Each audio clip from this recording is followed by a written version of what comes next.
క్రీస్తునందు ప్రియమైనటువంటి సహోదరి సహోదరులందరికీ ప్రభువు నామమున మీకు శుభములు తెలియజేస్తున్నానండి.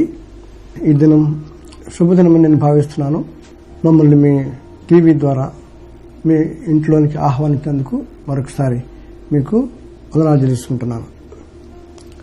ఒక వాక్యం చదువుకుందామండి. దయచేసి చూడండి. బైబిల్ నుంచి 139వ కీర్తన 16వ వచనం. నేను పిండమునై ఉండగా నీ కన్నులు నన్ను చూచెను, నియమింపబడిన దినములలో ఒకటైనా కాకమునిపే నా దినములన్నీ నీ గ్రంథములో లిఖితములాయను అనేటువంటి లేఖనాన్ని మనం ధ్యానించుకుందాం.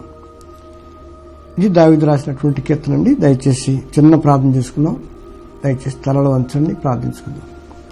ప్రేమగల ప్రియ పరలోకపు తండ్రి, జీవముగల దేవా, ఈ సహవాసం కొరకు, ఈ సమయం కొరకు, మీ కృప కొరకు, మీ సన్నిధి మాతో ఉంచినందుకు మీకు స్తోత్రాలు వందనాలు చెల్లించుకుంటున్నాం. అయ్యా, ఎంతో గొప్ప దేవుడు, మహాకాశను పట్టుదాలని దేవుడు, ఈ దాసుని శిలువచాటును మరుగుపరచండి. ఈ దాసుని రక్తంలో కడిగి శుద్ధీకరించి పవిత్రపరిచి బాగు చేయండి. నీ ఆత్మీయత అభిషేకించి దాసుని నోట నియమించిన మాటలు పలికించి మాలో ఒక్కొక్కరిని ప్రభు దర్శించి వ్యక్తిగతంగా మాతో మాట్లాడి మమ్మల్ని ఉజ్జింపు చేసి మమ్మల్ని బలపరిచి దీవించమని యేసు నామములో వేడుకుంటున్నాం తండ్రి, ఆమేన్. ప్రియమైనటువంటి దేవుని బిడ్డలారా, దావీదు మహారాజు రాసినటువంటి ఈ యొక్క కీర్తన 139:16 వచనంలో ఈ చక్కటి లేఖన భాగాన్ని మనం ధ్యానించుకోబోతున్నాం. అక్కడ ఏం రాస్తున్నాడంటే, నేను పిండమునై ఉండగా నీ కన్నులు నన్ను చూసిను అంటాడు. బాగా ఆలోచించినట్టయితే ఆశ్చర్యం వస్తుంది. మన ప్రభువు ఎంత గొప్పవాడంటే, గర్భస్థ శిశువుగా ఉండగానే దేవుడు మనం చూసే దేవుడి నుంచి రాస్తూ వచ్చాడు. అయితే ఇంకా రెండో మాట అంటాడు, నియమించబడిన దినములలో ఒక్కటైనను కాకమునిపే. అంటే బిడ్డ పుట్టి 24 గంటలు భూమి మీద పడ్డాక 24 గంటల లోపే మన జీవితాలన్నీ కూడా రాసేశారంటాడు ఒక గ్రంథంలో. చాలా ఆశ్చర్యం వేస్తుంది ఈ యొక్క వాక్యాన్ని చూస్తున్నప్పుడు. విదిన్ 24 అవర్స్లో కోటాను కోట్ల ప్రజలు ప్రపంచంలో పుడుతున్నారే, వీరందరి యొక్క జీవితాలు రాయటం అంటే అది సామాన్య విషయం కాదు. నేను బాగా ధ్యానించినప్పుడు పాత నిబంధనలో కానీ లేకపోతే ఇంతకు ముందు కానీ గ్రంథం అంటే ఒక పుస్తకం అవుతుంది. ఒక గ్రంథంలో కోట్ల మంది యొక్క జీవితాలు రాయటం అసాధ్యం. అది ఈనాడైతే ఒక చిన్న బ్లూ చిప్లో లక్షల కోట్ల ఫైల్ని మనం ప్రిజర్వ్ చేసుకోవటం జరుగుతూ ఉంది. కాబట్టి నా ఉద్దేశం ఈరోజున అది ఒక సూపర్ కంప్యూటర్ లాంటిదని అనిపిస్తుంది. అక్కడ ఫుట్ నోట్లో ఒక చిన్న మాట ఇచ్చాడండి, దాని అర్థం చూద్దామండి. ఒకటైనా కాకమునిపే నా అవయవములు దినదినము నిరూపించబడుచుండగా అవన్నీ నీ గ్రంథంలో లిఖితములాయను రాశాడు. ఎంత గొప్ప దేవుడు అండి. పుట్టక 24 గంటల లోపల ఎన్ని సంవత్సరాలు బ్రతకాలి, ఎలాంటి మన యొక్క జీవితంలో బిడ్డ గ్రోత్ ఉంది, ఎలా ఎదుగుతున్నాడు, ఇవన్నీ కూడా రాయటువంటి సామాన్య విషయం కాదు. అది మనం బిడ్డల ఫోటోలు కానీ తీసుకున్నప్పుడు ఐడి కార్డుల కోసము, అడ్మిషన్ కోసము, రేషన్ కార్డు కోసము, లేకపోతే లైసెన్స్ కోసము, పాస్పోర్ట్ కోసము మనం ఫొటోస్ తీసుకుంటాం. లేకపోతే మ్యారేజ్ డేస్కి, బర్త్డేస్కి, ఒక స్పెషల్ అకేషన్లో ఫోటోలు తీసుకుంటాం. ఈ మహాదేవుడు మనల్ని ఎంత ప్రేమిస్తున్నాడంటే, మనం మన పిల్లల్ని ప్రేమించే దానికంటే ఎన్నో లక్షల రెట్లు ప్రేమిస్తున్నాడు. మనం లేకుండా ఆయన బ్రతకలేడు. ప్రతిరోజు బిడ్డలను చూసుకోవాలని చెప్పి ఆశపడుతున్నాడు. చూడండి, అక్కడ ఎవ్రీడే ఫోటోగ్రాఫ్స్ తీసుకుంటాడని అర్థమవుతుంది. దినదినము ఇక్కడ చిన్న ఫుట్ నోట్లో చాలా చక్కటి మాట రాస్తున్నాడు. ఒకటైనా కాకమునిపే నా అవయములు దినదినము నిరూపించబడుతుండగా. అంటే బిడ్డ పుట్టాక ఈరోజు ఒకలాగుంటాడు, రేపు గ్రోత్ మారిపోతుంది, ఎల్లుండి ఇంకా మారిపోతుంది. ఇట్లా రోజు రోజుకి చూసుకోవాలని చెప్పి ఆశపడుతున్నాడు. అంటే మహాదేవుడు ఎంత గొప్ప దేవుడు అండి. మన పట్ల ఎంత ప్రేమ ఆయనకి. మీరు బాగా గమనించినట్టయితే ఒక ఫోటో తీసుకోవాలంటే 10 రూపాయలు కావాలి. 30 రోజులు 30 ఫోటోలు తీసేస్తాడు ముందే. అలాగే ఇన్నర్ గ్రోత్ లోపల హార్ట్, లంగ్స్, కిడ్నీస్ లేక లోపల ఉన్నటువంటి అవయవాలన్నీ కూడా రికార్డ్ చేసుకుంటాడట. అంటే స్కాన్ చేస్తున్నాడు అనమాట. ఎప్పుడు జరుగుతుందండి ఇది? మళ్ళీ జ్ఞాపకం చేస్తున్నాను, పుట్టిన 24 గంటల లోపలే ఇంత లక్షల కోట్ల మంది యొక్క రికార్డు తయారు చేయటువంటి ఈ కంప్యూటర్ తప్ప వేరే కనపడటం లేదు. దేవుని నామానికి మహిమ కలుగును గాక. ఈ రీతిగా మరి రికార్డ్ చేసినటువంటి విధానం అద్భుతం, అమోఘం అని చెప్పి నేను భావిస్తున్నాను. మనకున్న ప్రేమ కంటే ప్రభువుకున్న ప్రేమ ఎంతో గొప్పదని అర్థమవుతుంది. మనం రోజు ఫోటోలు తీసుకోం కదండి, మనం ఎప్పుడో ఒకసారి తీసుకుంటాం అకేషనల్గా. కానీ ఈ మహాదేవుడు మనల్ని ఎంత ప్రేమిస్తున్నాడు అంటే రోజు రోజుకి ఎలా ఉన్నామో చూసుకుని ఆశపడుతున్నాడు. మరి అంత ప్రేమ మనకుందా? మన బిడ్డల పట్ల మనకున్న ప్రేమ కంటే మన పట్ల మన ప్రభువుకున్న ప్రేమ అమోఘము, అది వర్ణాతీతం అండి. ఈ విషయాన్ని కొంచెం జాగ్రత్తగా గమనించినట్టయితే ఒక్క ఫోటోగ్రాఫ్కి ఒక 10 రూపాయలు లెక్కను వేసుకుంటే రోజుకి 10 రూపాయలు, నెలకి 300 రూపాయలు ఖర్చు అవుతుందండి. అలాగే మరి 12 మాసాలకి 3600 రూపాయలు ఖర్చు పెడుతున్నాం. ఆ రకంగా మరి ఒక్క సంవత్సరానికి 3600 రూపాయలు అనుకుంటే మానవుని యొక్క ఆయుష్ సుమారుగా 70 సంవత్సరాలు అని చెప్పి అనుకుంటే 70 సార్లు లెచ్చవేస్తే ఈ యొక్క 3600ని 2,52,000 వస్తుంది సుమారుగా. అంటే సుమారుగా 2.5 లక్షలు ఖర్చు పెడుతున్నాడు దేవుడు ప్రతి బిడ్డ మీద. ఆ రకంగా ఇన్నర్ పార్ట్స్ వాటిని కూడా స్కాన్ చేస్తున్నాడు. స్కాన్కి మాకు తెలిసిన విషయమే. ఒక స్కాన్ చేయాలంటే 2,000 రూపాయలు అవుతుంది. ఆ రకంగా లెక్క పెడితే ఒక రోజుకి 2,000 రూపాయలు, మొత్తం బాడీలో హార్ట్, లంగ్స్ అన్ని కలిపి ఒకే స్కాన్ తీస్తే 2,000 రూపాయలు అవుతుంది అనుకున్నాం. 30 రోజులకి 30 × 2,000 అంటే 60,000 రూపాయలు ఖర్చు పెడుతున్నాడు అనమాట ప్రభువు మన మీద. ఎంతకాలానికండి? ఒక సంవత్సరానికి. అదే 70 సంవత్సరాలు లెక్క పెడితే సుమారుగా 5,40,00,000 దాకా ఖర్చు అవుతుంది. అంటే ఇన్ని కోట్ల రూపాయలు స్కానింగ్కి, 2.5 లక్షల ఫొటోస్కి ఒక్కొక్క మనిషి మీద వెచ్చిస్తున్నారంటే మీరు దేవుని యొక్క ప్రేమంతటితో మీరు గ్రహించాలని మనం చేస్తున్నాం. అంత గొప్ప దేవుడు మనకు బిడ్డల పట్ల ఉన్న ప్రేమ కంటే ఎన్నో వేల లక్షల రెట్లు ప్రేమ ప్రభువుకు ఉంది. మనం చూడకుండా ఆయన ఉండలేడు. అందుకే అంటాడు, నా అరచేతులు నిన్ను చెక్కుకొని ఉన్నాను అని అంటాడు. ఎంత మంచి దేవుడు అండి. కాబట్టి మనం ఎంత కృతజ్ఞత కలిగి ఉండాలి. మనం బ్రతుకున్నామంటే, మనకు ఆయుష్ పొడిగించబడుతుందంటే, రోజు రోజుకి మనం బిడ్డలు ఎదుగుతున్నారంటే మనం ప్రతి ఉదయం లేచి ఆయన సన్నిధిలో మోకరించి ఆయన స్తుతులు చెల్లించిన బాధ్యత మనకి ఉన్నదని చెప్పి మరొకసారి మనం చేస్తున్నాను. ఈ యొక్క మానవుని ఆయుష్ గురించి మనం ధ్యానించబోతున్నాం. ఒక భక్తుడు, ఇది దావీదు రాసినటువంటి కీర్తన అండి. అయితే ఇది సాధ్యమా అని చెప్పి నేను ధ్యానించాను. ఇప్పుడు పుట్టగానే జీవిత దినములన్నీ కూడా రాయటం అనేది సాధ్యం అని చెప్పి ఆలోచించినప్పుడు నాకు ఇంతవరకు ఆన్సర్ దొరకలేదండి. అయితే ప్రభు నాకు బయలుపరిచిన సత్యాన్ని మీతో పంచుకోవాలని ఆశపడుతున్నాను. యోబు గ్రంథంకి వెళ్ళి చూసినట్టయితే మనం యోబు గ్రంథము 14వ అధ్యాయం 5వ వచనం ఇలా మాట్లాడుతుంది. నరుల ఆయుష్కాలము పరిమితి కలది, వారి నెలల సంఖ్య నీకు తెలిసే ఉన్నది, మించజాలని వయ పరిమాణము నీవు వారికి నియమించున్నావు అంటాడు. జాగ్రత్తగా గమనించి దేవుని బిడ్డలారా, ఒక లిమిటెడ్ ఒక ఏజ్ పెట్టాడట మనిషికి. ఎంత అంటున్నాడు? పరిమితి కలదంటాడు. నెలల సంఖ్య నీకు తెలిసే ఉందంటాడు. కానీ ఎంతో చెప్పలేకపోతున్నాడు. అంటే యోబు గారికి ఉన్న దర్శనం ఏంటంటే ఇంత వయసు అని చెప్పి ఆయన చెప్పలేకపోతున్నాడు అని క్లారిటీ లేదు ఇక్కడ. ఇంకా కొంచెం జాగ్రత్తగా స్టడీ చేసినప్పుడు మోషే రాసినటువంటి కీర్తన అక్కడికి వెళ్ళి 90వ కీర్తన 10వ వచనం మీరు చూసినట్టయితే, మా ఆయుష్ కాలము 70 సంవత్సరములు, అధిక బలమున్నయలా అది 80 సంవత్సరములను, అయినను వాటి వైభవము ఆయాసమే దుఃఖమే అంటాడు. పరిశుద్ధాత్మల లేఖనాలు గనక మనం శ్రద్ధగా జాగ్రత్తగా కనుక మనం చూసినట్టయితే అద్భుత సత్యాలు మనకు కనపడతాయండి. నేను నేర్చుకున్నది అది. ఈ రెండు కనుక మీరు పోల్చి చూసినట్టయితే ఈ కనీసం 70 సంవత్సరాలు అంటాడు, అధిక బలం ఉంటే 80 సంవత్సరాలు అని చెప్పి మోషే రాస్తూ వచ్చాడు. యోబు ఇంకా ముందు రాసినటువంటి పుస్తకం దానిలో ఏం రాస్తున్నాడు? 14వ అధ్యాయం 5వ వచనంలో ఆ నరుల ఆయుష్ కాలము పరిమితి కలది, వారి నెలల సంఖ్య నీకు తెలిసే ఉన్నది అంటూ మించజాలని వయ పరిమాణం నీవు వారికి నియమించున్నావు అంటాడు. కానీ అక్కడ క్లారిటీ లేదండి. ఎంతో చెప్పలేకపోయాడు. ఆయనకి ఆ దర్శనం లేదు కాబట్టి క్లారిటీ ఖచ్చితంగా ఇన్నేళ్ళని చెప్పి దర్శనం మోషేకి ఇచ్చాడు. ఈ రెండు లేఖనాలని మనం పరిశీలించి చూసినట్టయితే అక్కడ 14వ అధ్యాయం 5వ వచనం అండి. అక్కడ 14 × 5 14 మల్టిప్లైడ్ బై 5 పెడితే ఎంత వస్తుందండి? 70 వస్తుంది. ఖచ్చితంగా 70 సంవత్సరాలు అన్నమాట ఈయన రాస్తున్నాడు. ఎక్కడ రాస్తున్నాడు? మోషే 90వ కీర్తన 10వ వచనం. దీని నుంచి మనం ఏం నేర్చుకోవచ్చు అంటే ఒక మ్యాథమెటికల్గా బైబిల్ రాయబడినట్టుగా నాకు అనిపిస్తూ ఉంది. 90లో 10 కనుక తీసివేసినట్టయితే ఎంత వస్తుంది? 80 వస్తుందండి. అంటే కనీసం 70 సంవత్సరాలు అధిక బలం ఉంటే 80 అని చెప్పేసి ఇక్కడ మీకు టాలీ అయిపోతుంది 2. అంటే రహస్యం ఏంటంటే అధ్యాయం ఇంటూ వచనము ఈజ్ ఈక్వల్ టు వయస్సు అని చెప్పి మనకు అర్థమైపోతుంది. అది యోబులో మనకు చూపించి వచ్చాడు. 14వ అధ్యాయం 5వ వచనం కరెక్ట్గా మల్టిప్లై చేసి 70 వచ్చేస్తుందండి. కాబట్టి ఇక్కడ 90లో 10 తీసేసిన 80 వచ్చేస్తుంది. అది మ్యాక్సిమం వయసు, మినిమం 70 నుంచి రాస్తున్నాడు. కాబట్టి 2 టాలీ చేసుకుని రాసినట్టు అనిపిస్తుంది. ఎంత గొప్ప దేవుడు అంటే అందుకనే దేవుడు ఆశ్చర్యకరుడు అని చెప్పి యెషయా గ్రంథం 9:6 మాట్లాడుతుందేమో అనిపిస్తూ ఉంది.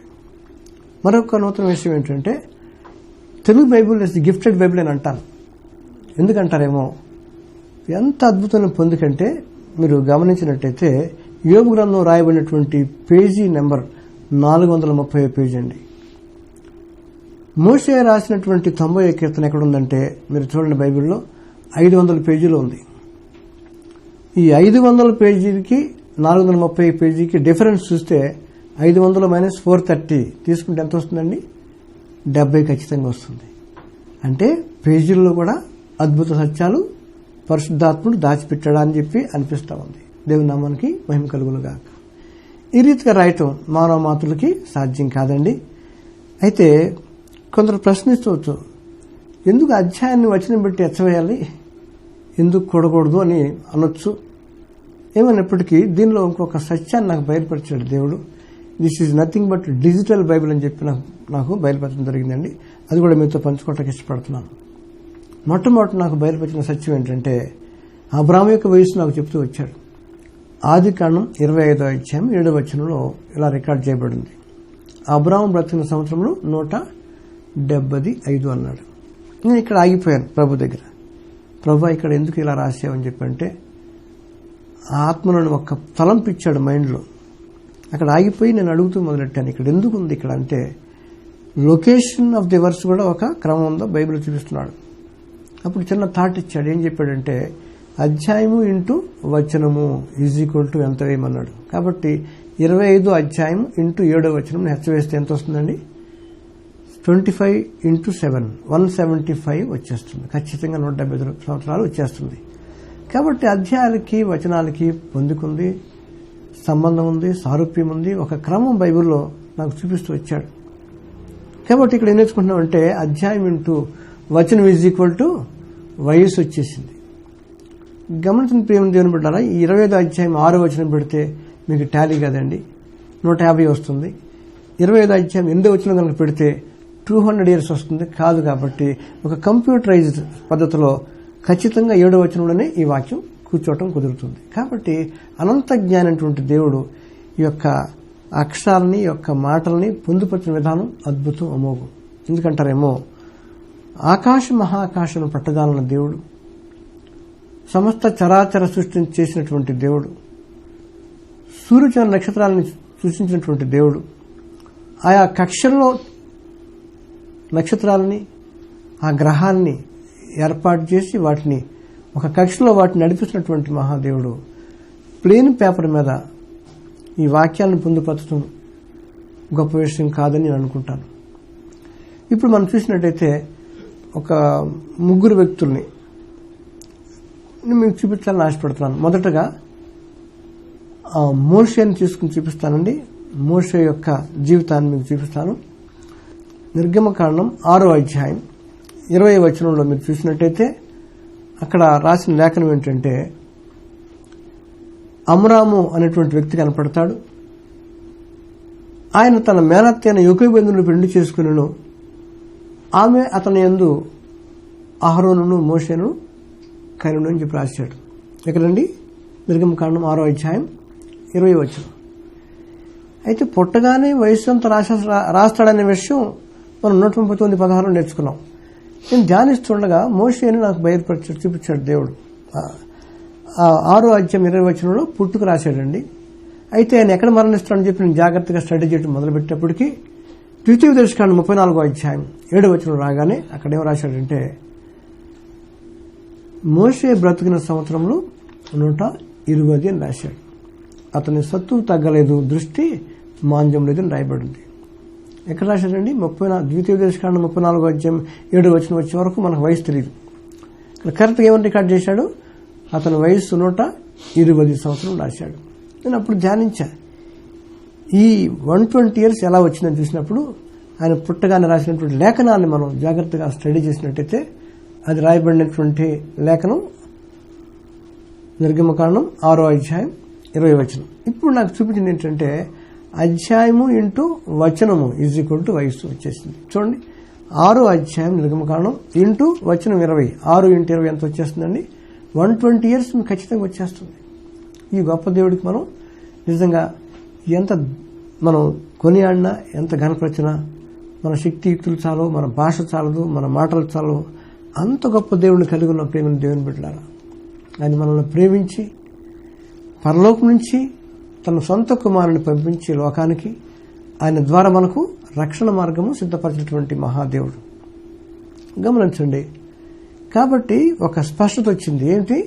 అధ్యాయాన్ని వచనం పెట్టి ఎచ్చవేసినప్పుడు వయసులో వచ్చేస్తుందని చెప్పి ఎక్కడ చూసాం? ఇప్పుడు ఈ యొక్క మోషే విషయంలో చూసాం. ఇంకొక విషయం మీకు జ్ఞాపం చేస్తాను, ఇస్సాకును కూడా జ్ఞాపం చేస్తాను. ఇస్సాకు ఇంకా పుట్టలేదండి, వచ్చే సంవత్సరం పుట్టబోతున్నాడు. అతని జీవితం రికార్డ్ చేయబడింది. ఎలాగంటే ఒకానొక రోజున ఈ మహాదేవుడు, త్రిత్వైక దేవుడు, ముగ్గురు వ్యక్తులు అబ్రాహాముని దర్శించినటువంటి విషయం మనకు తెలుసు. ఆదికాండం 18వ అధ్యాయంలో కనపడుతుంది. 10వ వచనం కనుక మీరు చూసినట్టయితే దేవుడు అబ్రాహాము ఇషారాలతో మాట్లాడుతున్నాడు. అక్కడ ఏమంటున్నాడంటే, మీదటికి ఈ కాలమున నేను మరలా వచ్చేదను, అప్పుడు నీ భార్య అయిన శారాకు ఒక కుమారుడు కలుగును రాశాడు. ఎక్కడండి? ఆదికాండం 18వ అధ్యాయం 10వ వచనం. అప్పటికి ఇంకా పుట్టలేదండి. ఇక ఇస్సాకు పుట్ల, నెక్స్ట్ ఇయర్ పుడతాడని చెప్పి అంటున్నాడు. నేను ఆశ్చర్యపోయా. పుట్టక ముందే పుడతాడని చెప్తున్నాడంటే అర్థం ఏంటంటే వచ్చే సంవత్సరం అబ్రాహాము శారాలు బ్రతికే ఉండాలి, వాళ్ళు కొట్లాడుకోకూడదు, వాళ్ళు డైవర్స్ ఇవ్వకూడదు, వాళ్ళు ఇంకా కలిసి జీవిస్తూ ఉండాలి అనే విషయం ముందే చెప్పేస్తున్నాడు. వస్తాడట, అప్పుడు గ్యారెంటీగా కొడుకే పుడతాడని చెప్పి అంటున్నాడు. కొడుకా కూతురా అని చెప్పి మనం ఎప్పుడు చెప్పలేకపోతున్నాం. కానీ ఇప్పుడు ఈ కంప్యూటర్ యుగంలో స్కాన్ చేసి ఒక 3-4 నెలల తర్వాత చెప్తున్నాడు, అది వేరే విషయం. కానీ ఆనాడే ఈ గొప్ప దేవుడు అంటున్నాడు, నీ కొడుకు పుడతాడని చెప్పి వెళ్ళిపోయాడు. వాగ్దానం చేసిన వాడు నమ్మదగిన వాడు కనుక నెక్స్ట్ ఇయర్ వచ్చాడండి. కరెక్ట్గా ఆ టైంకి శారాకి ఒక కుమారుడు కలిగాడు. ఎవరండి ఆయన? ఇస్సాకు. ఇస్సాకు అబ్రాహాముకు పుట్టాడు. అయితే ఈ ఇస్సాకు యొక్క జీవితాన్ని నేను స్టడీ చేయడం మొదలుపెట్టాను. ఎంతకాలం బ్రతికాడని నాకు ఆశ అనమాట.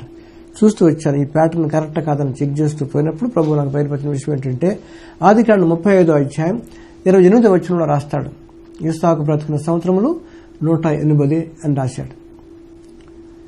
గమనించిన ప్రియులారా, ఎక్కడైతే పుడుతున్నాడో ఆ రెఫరెన్స్లోనే తన ఆయుష్ రాసిపెట్టినటువంటి మహాదేవుడికి మనం తల వంచి నమస్కరించాలి. రికార్డ్ చేసింది ఎక్కడ? ఆదికాండం 18వ అధ్యాయం 10వ వచనం. 18వ అధ్యాయాన్ని 10తో ఎచ్చవేస్తే ఎంత వస్తుందండి? 180 వచ్చేస్తుంది. అంటే అర్థం ఏంటి? పుట్టగానే, అంటే ఇంకా ఇక్కడ ఇస్సాకు పుట్టలేదండి, వచ్చే సంవత్సరం పుట్టే బిడ్డ విషయం కూడా ముందుగా రికార్డ్ చేయబడింది. దేవుని నామానికి స్తోత్రం కలుగుగాక. కాబట్టి ఏమి నేర్చుకున్నాం? ఇప్పుడు ఒక విషయం చూసాం. ముందు మోషే పుట్టగానే వయసు రికార్డ్ అయింది. ఎక్కడ? 6వ అధ్యాయం 20వ వచనం నిర్గమకాండం. కరెక్ట్గా మీకు ద్వితీయోపదేశకాండం 34 అది టాలీ చేసి 120 years చూపించేశాడు. అలాగే ఇస్సాకును తీసుకున్నప్పుడు ఇంకా పుట్టలేదు, వచ్చే సంవత్సరం పుడతాడనేటువంటి వ్యక్తి జీవితం కూడా ఎక్కడైతే పుడతాడని చెప్పి ప్రవచనం చెప్తున్నాడో ఆ ప్రవచనం చెప్పిన చోటే అధ్యాయాల వచనాల్లో పొందుపరిచినట్టుగా కనపడుతూ వచ్చింది. ఎంత గొప్ప దేవుడు అండి. కాబట్టి 18వ అధ్యాయం 10వ వచనం రహస్యం ఏంటంటే ఆ 2 వేస్తే 180 years వచ్చేస్తా ఉంది. ఇది అన్ని పుస్తకాలలాగా ఇది మామూలుగా పుస్తకం కాదండి. ఇది పరిశుద్ధాత్మ చేత ప్రేరేపించబడినటువంటి భక్తులు రాసినటువంటి పుస్తకం. ఒక పుస్తకానికి ఒక సమన్వయం ఉంది, సంబంధం ఉంది. అర్థవంతంగా సమకూర్చినటువంటి దేవుడు నిజంగా నమ్మదగిన వాడు, ఆయన పూజ్యులని చెప్పి నేను భావిస్తున్నాను. ఈ రీతిగా ఎన్నో సత్యాలు బైబిల్లో మనకు దాచబడినాయి. ఏ వ్యక్తి జీవితం కూడా పుట్టగానే చావులు రాయబట్టం నాకైతే తెలీదు. ఇప్పుడు దేవుడే దీన్ని రుజువు చేసుకున్నాడు, దేవుడే దాన్ని మనకి బయలుపరిచాడు. కాబట్టి దేవుని నామానికి మహిమ కలుగును గాక. ఇప్పటి వరకు లేఖనాల్లో మోషే జీవితాన్ని పుట్టినప్పుడే ఆయన మరణం గురించి రాసినట్టుగా చూశాం. అబ్రాహాముకు ఉన్నటువంటి ఇస్సాకు వచ్చే సంవత్సరం పుడతాడన్నటువంటి బిడ్డ విషయం కూడా అతను ఎన్నెండు బ్రతకాలో అది కూడా రాసినట్టుగా చూస్తూ వచ్చాం. పుట్టుకలోని మరణాలని దాచిపెట్టినటువంటి మహాదేవుడికి మనం నమస్కరించి ఆయన్ని ఘనపరచాలి. కాబట్టి మన జీవితాలు కూడా ప్రియమైన దేవుని బిడ్డలారా, మనం పుట్టగానే మన జీవితాలు రాయబడి ఉన్నాయని చెప్పి గమనించుకోవాలి. కానీ ముందు మనకు చెప్తే దానికంటే ముందే మనం భయపడి చనిపోతామేమో, కాబట్టి మనకు చెప్పలేదు. ఎక్కడో మన బర్త్డేస్లోనూ ఎక్కడో మొత్తానికి మన జీవితాలు కూడా రాయబడి ఉండని చెప్పి నేను నమ్ముతున్నాను. కాబట్టి ఏమిటి మన సందేశం అంటే, ఎంత గొప్ప దేవుణ్ణి కలిగినటువంటి మనం ధన్యులు. యెహోవా తమకు దేవుడుగా గల జనులు ధన్యులు. మహాకాశం పట్టజాలన్న దేవుడు పాపులు రక్షించుకోవటానికి కోసం ఈ లోకానికి దిగి వచ్చి నీ కొరకు నా కొరకు మరణం అయిపోయాడు. మన పాపాలు మోసాడు, మన రోగాలు మోసాడు, మన నిందలు మోసాడు, మన అవమానం మోసాడు, మన శ్రమలన్నీ మోసాడు, శాపగ్రాహి అయిపోయాడు. మన స్థానంలో మనకు బదులుగా ఆయన బలి అయిపోయాడు. నీ స్థానంలో నీకు బదులుగా ఆయన మరణించున్నాడు. ఇటువంటి గొప్ప దేవుని కలిగినటువంటి నీవు సహోదరుల మీరు ధన్యుడని చెప్పి అంటాను. కాబట్టి దీపముండగా నిలుపు తక్కపెట్టుకున్న విషయాన్ని జ్ఞాపం చేసుకుంటూ, ఇంకను రక్షణ పొందకపోతే, రక్షించబడకపోతే మాత్రం అది బహు ప్రమాదము. అగ్ని ఆరదు, పురుగు చావదని చెప్పి యెషయా గ్రంథం ఆఖరి 66 పుస్తకం రాయబడి ఉంది. కాబట్టి మనం నిర్ణయించుకోవాల్సిన విషయం ఏంటంటే, మనం ఎన్నాళ్ళు బతకటం అని ముఖ్యం కాదు, కానీ చనిపోయిన తర్వాత అక్కడికి వెళ్తాం అని చెప్పే విషయం గుర్తుపెట్టుకుని, ఇదే మిక్కిలి అనుకూల సమయం, ఇదే రక్షణ అని చెప్పి చెప్తున్నాడు. కనుక యేసు ప్రభుల వారిని మీరు సొంత రక్షణగా నువ్వు ఆహ్వానించినట్టయితే నువ్వు రక్షించబడతావు. ఆయన నీ కోసం ప్రాణం పెట్టాడని, నీ కోసం రక్తం చిందించాడని నువ్వు గమనించినట్టయితే, ప్రభువా నేను పాపినంటే ఆయన పాపను క్షమించకు సిద్ధమైన మనసు కలిగి ఉన్నాడు. కనుక ఆయన వెంటనే క్షమిస్తాడు. నీ బిడ్డగా ఆయన్ను నిన్ను బిడ్డగా ఆహ్వానిస్తాడు. కాబట్టి నువ్వు పరలోక రాజ్యానికి వారసుడు అయిపోతావు.